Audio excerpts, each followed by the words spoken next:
In case you didn't hear, the long-running Disney Channel series Bunk'd has finally been put to rest. I made a video earlier this year talking about the show ending, and it did surprisingly well. I did not think y'all cared about Bunk'd like that.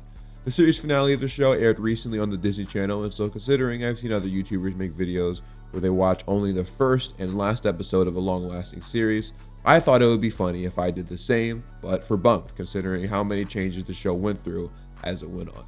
So that's what we're going to be doing in today's video. And make sure you stick around for the entire video, because at the end, I will be making an announcement that could potentially ruin my life. But for now, we're going to be talking about the first episode of Bunk'd.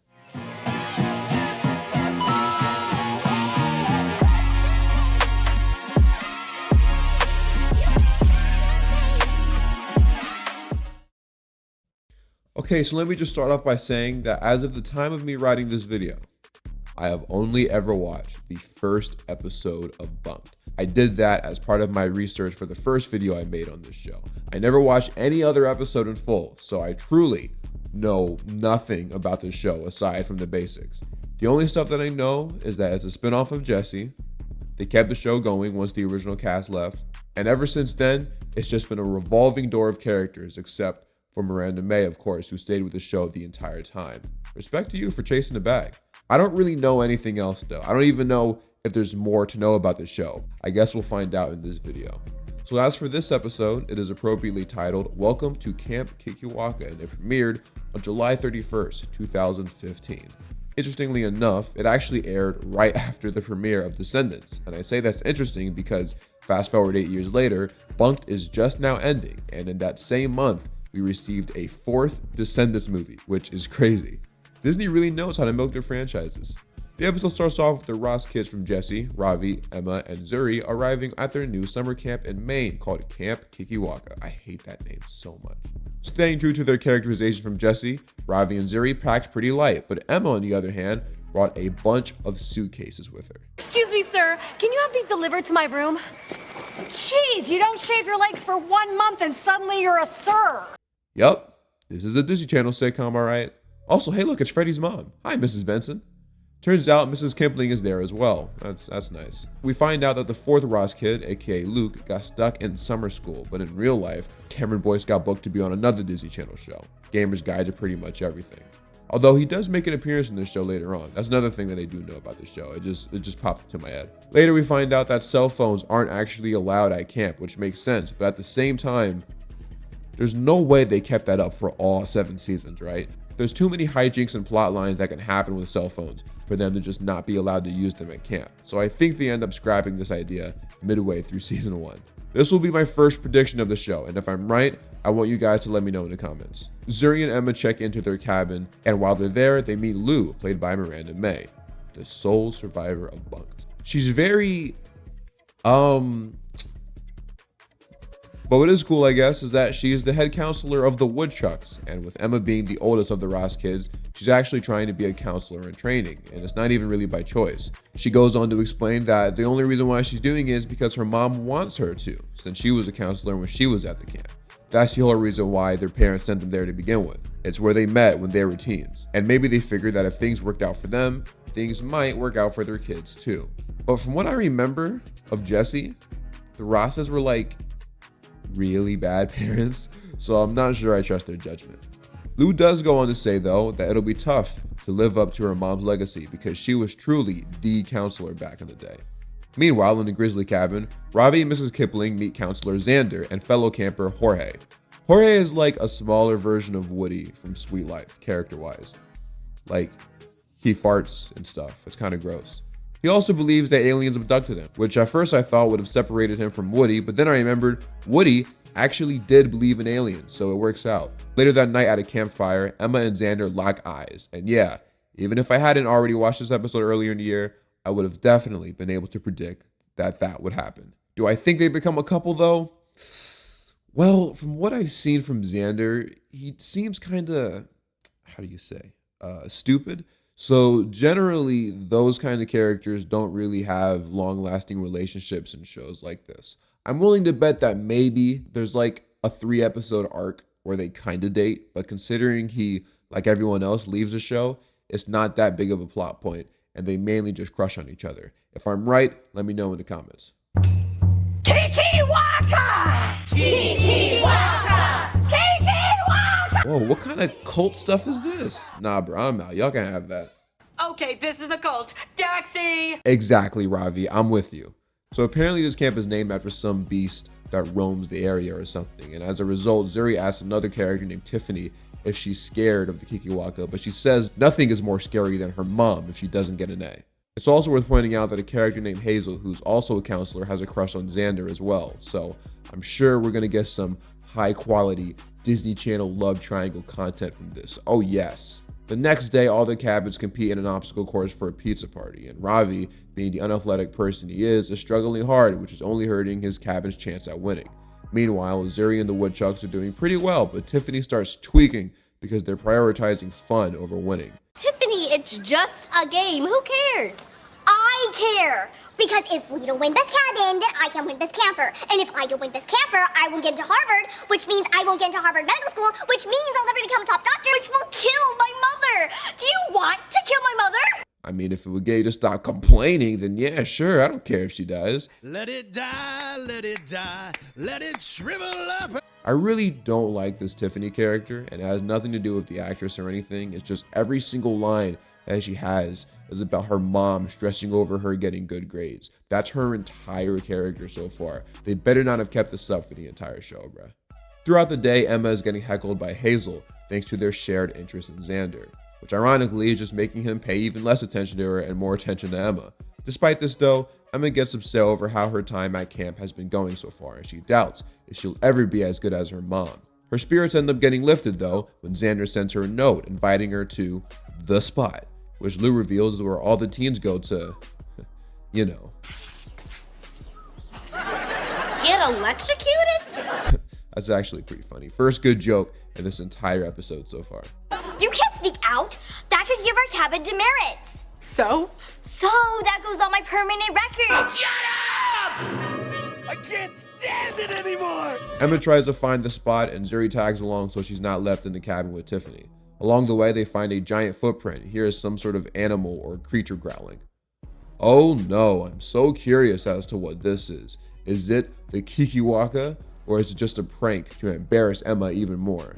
I am just so incredibly excited. When we return from commercial, all the boys are hanging out playing pool, but they're interrupted by Hazel, who is, fortunately for Xander, interrupted by Lou, who questions why he's here instead of at the spot with Emma. Xander is confused by this because he never sent Emma a note. Lou questions if Hazel had something to do with this, but she kind of just dodges answering the question. So all of them head to the woods to find Emma and Zuri. They all start screaming and running around after a large growl comes from the woods, which actually leads to them all finding each other. Their happy reunion is cut short though when they hear another growl, so they all climb up a tree to hide. Now let's scare this thing off. Good idea. Hazel, go down and ask it for a date. Sandy, are you gonna let them talk about me like that? Yes, I would high-five them if I weren't so afraid to let go of this branch.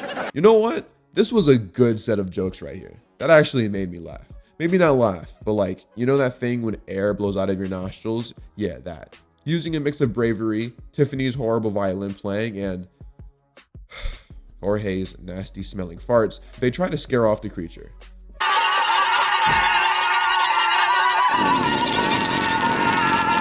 Okay, I'm done. What are we doing? The show has 7 seasons. Oh my gosh. Anyway, they all pat each other on the back for a job well done, especially Emma, whose brave leadership skills helped them fight off the creature, something I'm sure her mom would be happy to hear about. But as it turns out, there was no creature. It was just Mrs. Benson pulling a prank on the campers. That's so cool. I will say though, my original prediction was wrong. Although it was obvious that it was Hazel who sent Emma that note, I thought she actually had something planned for her in the woods, hence all the growling and stuff, but she really just wanted to get rid of her. I'll take the L here. The final scene of the episode, I assume at least, does a pretty decent job at setting up all the character dynamics for the rest of the show, or at least the next few seasons. Zuri tells Tiffany that her main goal this summer is to teach her how to actually have fun instead of worrying about school all the time, and I have no doubt that the show did in fact make that a subplot at least a few times. The writers also seem committed to this Emma, Hazel, and Xander love triangle, unfortunately, so yeah, that's set up as well. It also seems like Ravi and Jorge will be spending a lot of time together. I'm not sure exactly what their plots would be about, but it does seem like Ravi will be mentoring him to some extent. Plus, they're polar opposite characters, and generally those kinds of situations make fun sitcom dynamics. So yeah. And finally, Lou will likely be used in a Bertram kind of role, where she just appears in whatever plot seems best. But obviously, considering she later becomes the main star of the show, I'm sure both her character and her role changes as time goes on. I think the only thing worth pointing out is that the episode ends with the Kikiwaka seemingly watching over the camp. So I guess he is real? I highly doubt they'll ever reference this again though, so just thought I'd briefly point it out. So, how do I feel about this episode? Well, as a standalone episode, I don't like it. But as a pilot, I still don't like it. It's bad. It's really bad. I mean, I kind of hate everyone. Ravi and Xander are the only characters I can tolerate. I do have a feeling Tiffany's character improves over time, since now she's apparently trying to have a little fun. Jorge at first had a little bit of charm, but it quickly wore off after a while. I don't like him at all. I never liked Emma, even going back to the Jesse days. Lou at the very least seems like a good person. She'd just be doing too much, if that makes sense. Admittedly, it is hard to judge a character from their pilot episode because personalities can change over time, even in kids shows, and you see that in stuff like Sweet Life on Deck with Cody or Zeke and Luther with Kojo. So I mean, who knows? Maybe these characters do get better over time, but that's not my job to find out. At least not now. But seriously though, aside from some decent jokes every now and then, this was a painful watch and really just reminded me why I don't like Jesse. At the very least, assuming they actually do follow through with the stuff they tease, I'd like to imagine that this episode did a decent job in setting up the rest of the show, but I'm feeling a light 2 out of 10 on this one. There are virtually no redeeming qualities. I'm sorry. Now though, we have to time travel 7 years into the future and see what Camp Kikiwaka is up to in 2024. As we skip through over 100 episodes and multiple cast changes to watch the final episode of Bunk'd. And I have no idea what to expect. Okay, so now we are at season 7, episode 22 of the series, aka the finale. It is appropriately titled Happy Trails, and it starts off with it being the last day of camp. And whoa, look at all these new people. They're not lying when they say this show got rid of everyone. Good grief. Okay, so the one character I do know, of course, is Lou, even though she does look pretty different. And it seems like her character has toned down a lot too. She's actually acting like a real person. She's a lot less goofy. Apparently there's this dude named Parker that gets introduced at the same time, and he's getting married? The one character besides Lou that I do recognize is this girl in the pink, Destiny, as she was in some of the footage I skimmed through while editing my first Bunk'd video. It seems like she's been on this show for a while because I don't recognize anyone else. This dude Parker says that his family won't be attending the wedding because they're trapped in space? Someone's gonna have to explain that one to me. Oh yay, more characters I don't recognize. It's pretty clear to me that these two characters were part of the show at some point, and since it's the finale, they wanted to include them, which is pretty cool, at least to the people that actually still watch the show. We then get 2 more appearances from characters who used to be on the show, and I actually do recognize Ava, played by Shelby Simmons. Fun fact, she actually used to date Henry Danger, apparently. Aside from the people just mentioned, we do not get appearances from anyone else who was a part of the show, including the Roz kids, who basically started it all. Obviously, I wasn't expecting Peytonless to take time out of her day filming Cobra Kai to go back to a Disney Channel set, but the Roz kids aren't even mentioned, which is interesting considering it's kind of their show that's wrapping up. Later, thanks to some dialogue, I was able to pick up that this actually isn't the same camp from earlier in the series. No, at some point, they switched to a different one that's not in Maine, with a more Western vibe to it. This was probably around the time they changed the name from Bunk'd to Bunk'd Learning the Ropes. Also worth pointing out, Ava is actually the camp director at Camp Kikiwaka, so it's still going strong. One of the conflicts in this episode comes from Parker not knowing how to tell Lou that he wants to leave and open Camp Skikiwaka year-round, which I guess is a snow-themed camp. However, it doesn't seem like he's the only one leaving. Destiny and this other dude named Noah are leaving too, both for different reasons. And so as a result, they're all struggling to figure out how to tell Lou. I've picked up that Lou and Parker are really close, so I can see why this would be a struggle to tell her. Despite that though, he eventually breaks the news to her and the two have a heartfelt conversation about it. Destiny and Noah, on the other hand, use a gift when informing Lou of their departures to soften the blow. My name is Lou Jr. and I am never leaving you, but Destiny and Noah are. Say what now? I think Lou Jr. wrote more on the back. Destiny and Noah love you very much and wish they could be here next summer, but they'll be gone, just like they are right now. And then, as if things couldn't get any worse, her boyfriend, I assume, is leaving too? Man, everybody leaving her. It's like when Hawkeye's family disappeared in Endgame. This dude's name is Ryder, and he's leaving the camp due to a job opportunity elsewhere. I'm so sorry, Lou.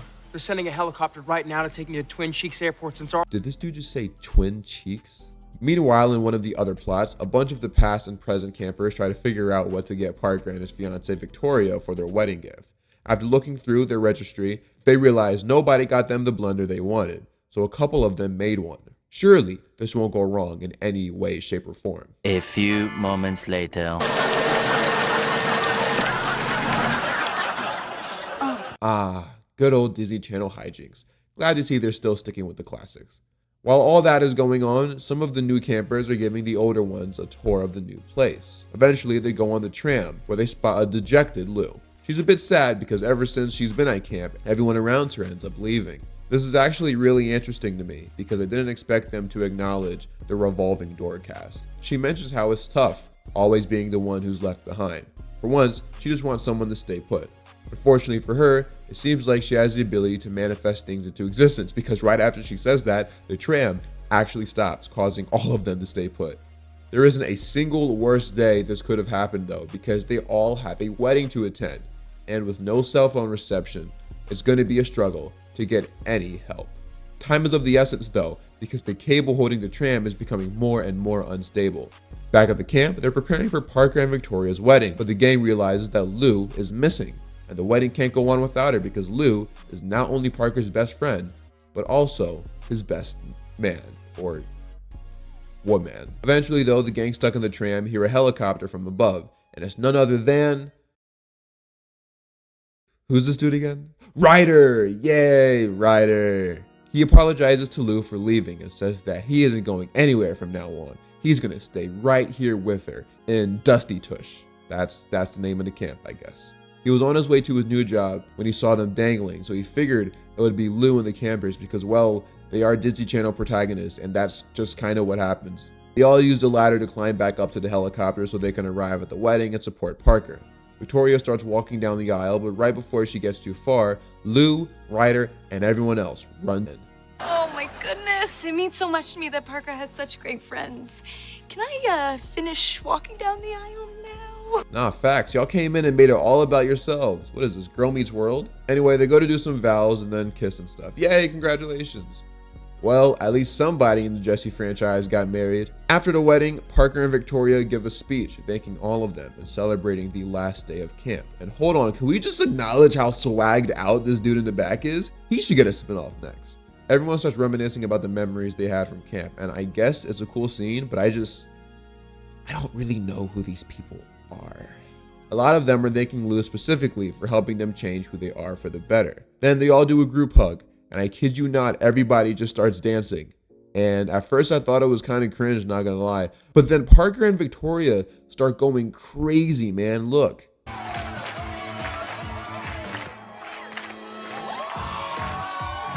Could they do this the whole time, or did they unlock a new ability? The dancing continues until the episode fades out, wrapping up Disney Channel's longest lasting sitcom. And honestly, bruh, I like this episode way more than the last one.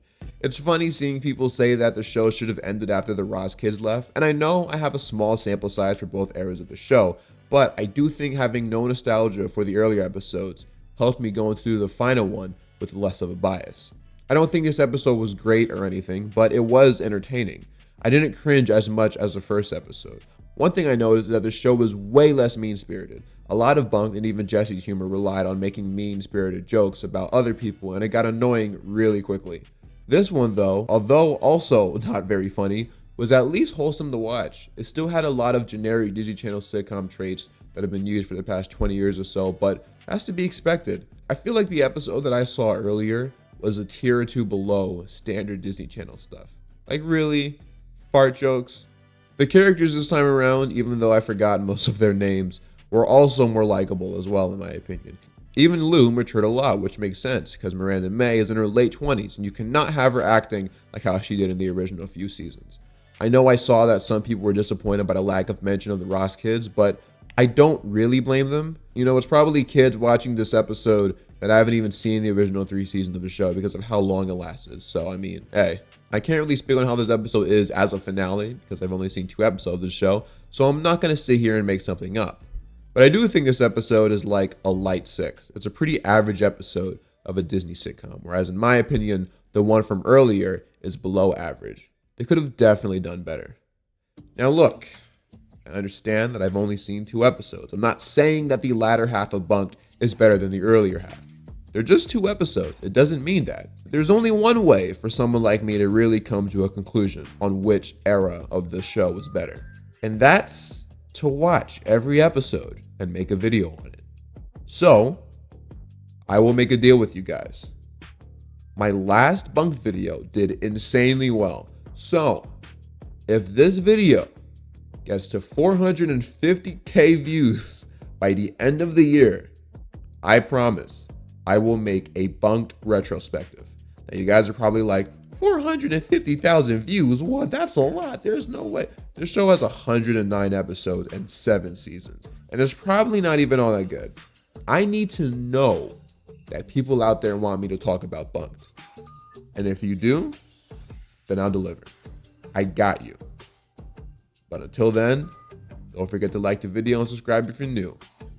And like always, I am Mr. Nostalgia, and I'm out for now. Peace.